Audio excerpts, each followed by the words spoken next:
Hello, CJ here. In my last video I spoke with our friend Flame about the early history of Ascala. She recommended I invite over her friend Ascala to discuss the second part. So welcome onto the show everyone, Ascala, the Chief of Security. First, what does the Chief of Security do?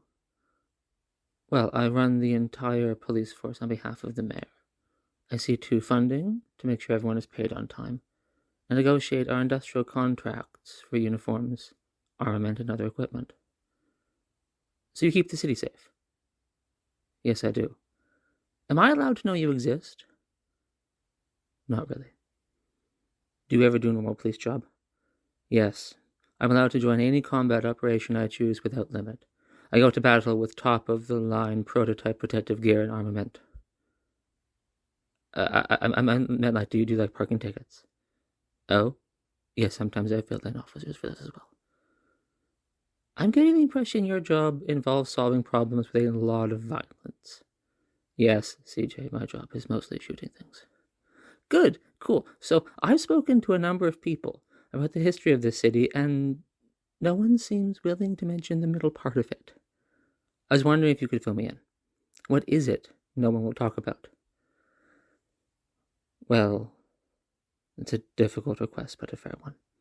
My job is partly responsible for making sure that those years don't happen again. The story starts about 50 years into our history as a nation, roughly 100 years ago.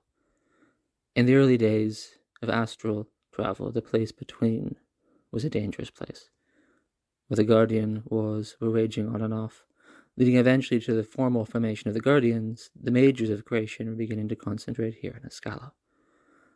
The Guardian Wars were not a good time for this to be happening. Most of the combatants in that long era of warfare were mages who used their magic to destroy whatever stood in their way.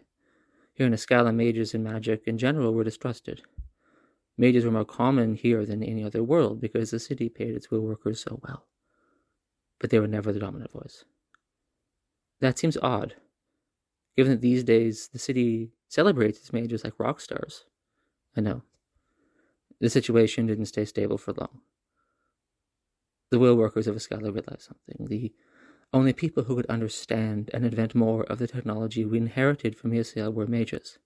The wise ones of creation were quietly and unintentionally the leaders of every successful research and manufacturing company the city had. This proved to be a challenge the common population did not want. One mage, the brave and immortal Fairfolk CEO of the company Vector Group, named Dagger, came forward publicly as a mage. Soon the mysterious Lyric and the dragon Ruby Regal, the heads of Aquavita Labs and Blackforge Industrial, joined in. This set off a cascade of changes in the way Ascala approached magic and eventually life itself. This sounds dangerous. Was everyone all right? Yes, everyone did end up fine. No one opposed them, no one spoke out against them. However, everyone was confused. The mages were wealthy and they were in charge, but a mage is always the first person to recognize when another mage uses magic wrongly. Most of the criminals in the city were also mages, and one or two of them leading a dark guild or a corporation bent on destruction could do great harm. The people and the government needed a solution, telling the honest and the disastrous apart. The answer was the ID card. Everyone in the city would be required to report their species, magical skill, and name to the government. Everyone would have an ID card. Mages collectively selected blue, several vampire families and the heads of 2 werewolf lineages selected black, and the government itself selected green for the average folk. Mages were granted incentives to sign up. With a blue card, they could buy the stuff of magic, primal materia, and safe canisters and other powerful magical gear that only they could use. Vampires can buy liquid dark magic to drink, and werewolves own and run most of our parkland, including the private parks only they are allowed into. This sounds, well, perfect. As long as people use these cards for good. Yes, the government tried hard to ensure the cards were useful to people. This raised a call of alarm from the common folk of the city. They realized that they got nothing out of the deal. The government formed a solution. The citizens, all citizens, would receive free health care and affordable access to transit passes as long as they had a card. It seemed adequate to most voters, and law was passed.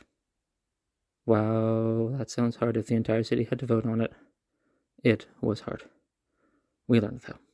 Since then, diversity became our motto and our mastery of technology our main goal. At the same time, the Astra was coming down.